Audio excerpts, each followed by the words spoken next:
guys, I'm Saumya, and on my channel Saumya's Bookstation I spread all the book love that I can. So if you are a book lover, do subscribe to my channel and do not forget to press the bell icon so that every time I post a video you get notified. So in today's video I'm going to tell you about the books that I read in November 2018. I read 8 books, and out of these 8 books, one book was almost 700 pages long. So I'm quite happy with my reading in November, and so far I have read 92 books in 2018, so only 8 more books to go till I finish my target of reading 100 books. So let's get into the video about my November wrap-up. The first book is Killing Commentator by Haruki Murakami. This is the book that I was talking about. It's almost 700 pages long, so I'm proud of the fact that I finished it. Also, I did a review of this book as well. A separate video of that review is up on my channel. I'll leave the link for that in the description. So this is the story of an unnamed artist, and his wife abandons him right in the beginning of the story. So he ends up in a mountaintop cottage. So the story really begins from there. We get to read about many different characters. We get to read about this really rich man. His name is Wataru Menshiki, who lives across the valley. And we get to read about this 13-year-old girl named Marie Akikawa. There is this 2-foot tall human who calls himself Commentator. So this story has a lot of magical realism going on in this. Also, I found this story to be very fascinating on the whole because of one very strong reason. At least it's very strong for me, that this book did not leave a lot of scope for interpretation. It just gave you a story that was a bit weird, but it gave you the story straight out with very definitive plot points, and I was happy with that. There was no vagueness about the plot. There were a few things in this book that made me uncomfortable. I've talked about them in my review in detail, but on the whole, I enjoyed this book. The next book is Jasmine Days by Benyamin, translated from Malayalam by Shahnaz Habib. So this is a book that I am very glad that I picked up because I loved this book. I would have really liked to read this book in a single sitting. I really could have if time had permitted. When I was not reading this book, I kept thinking about picking it up. So this story is narrated by Samira Parveen, a Pakistani girl who works as a radio jockey in a Middle Eastern city that has not been named. She lives there with her father and her other relatives in a house called Tayaghar.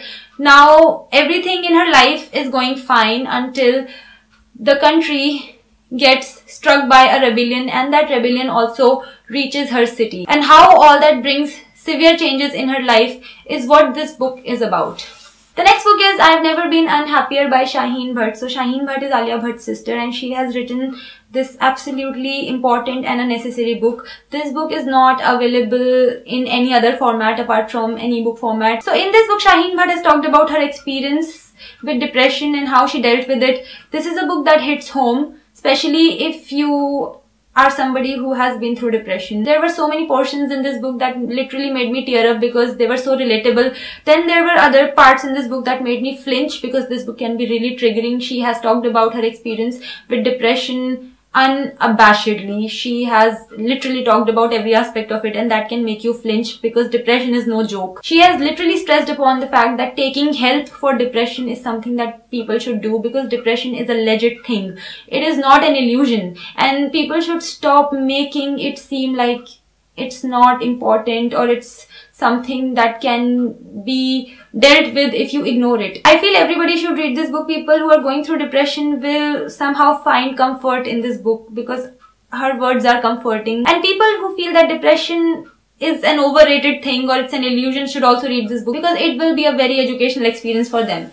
The next book is Sniper's Eye by Mainak Dhar. So this is the first book in the 7 Even series by Mainak Dhar, and this is a thriller.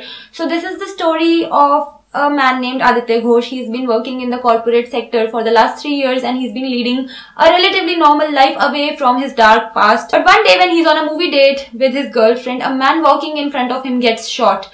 Aditya realizes that a sniper is around because the shot is a high caliber one, and Aditya's reflexes tells him to act immediately, which he does, and as a result he gets sucked into an adventure that involves risking his life. So we get to read a really racy story that has elements like terrorism, intelligence bureau, military, and this is a book that I found to be a perfect page turner. This was again one of the books that I felt definitely can be read in a single sitting. If you like fast-paced thrillers, which I'm sure you do, you can go for this book. It won't be a disappointment. I have made a separate video review of this book as well. I'll leave the link for that in the description box.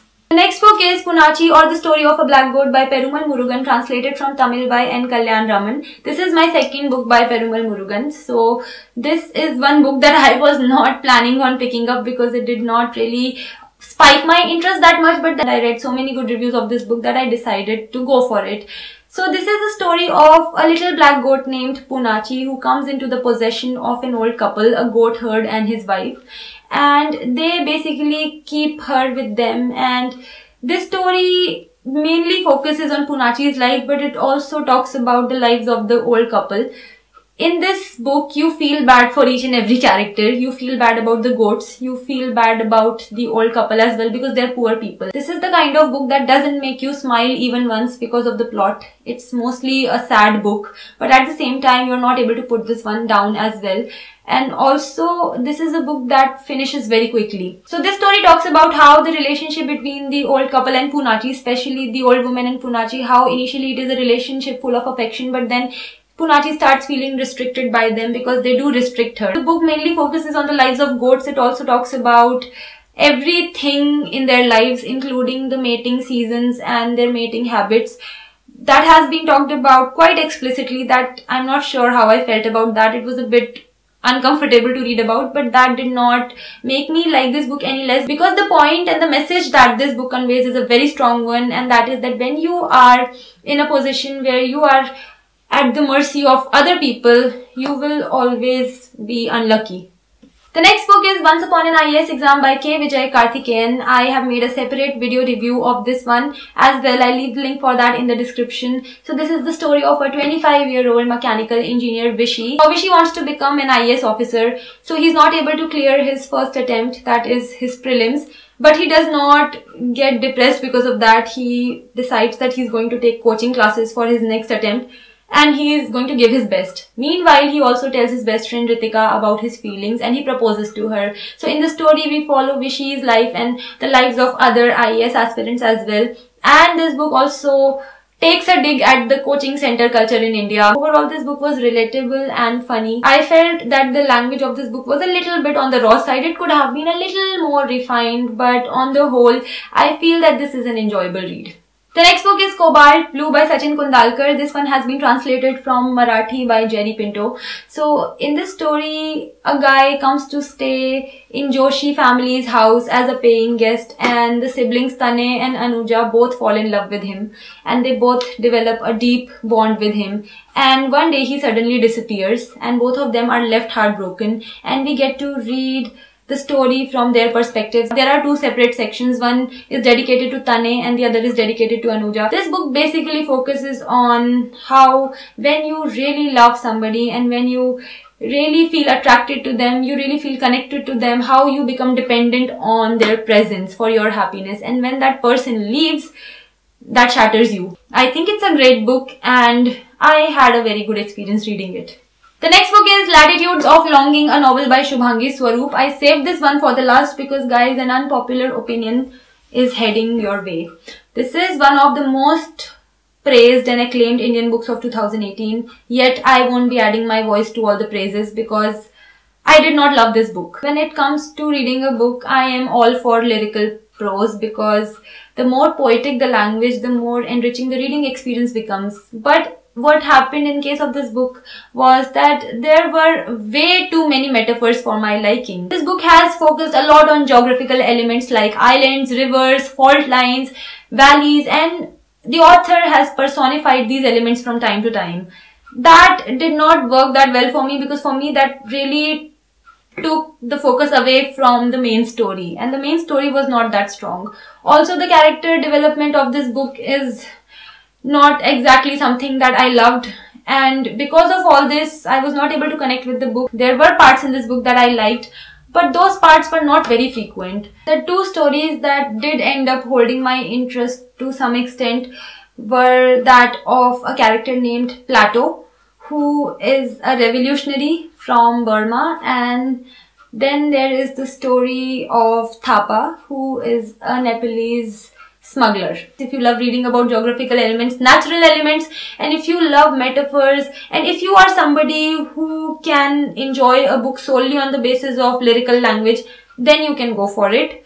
But if you are somebody who wants a story that you're able to hold on to as a reader, then I'm not so sure. So this was my November wrap up. Thank you so much for watching my video. If you want to connect with me on my social media, the links are in the description. I'll see you in my next video. Till then, bye bye.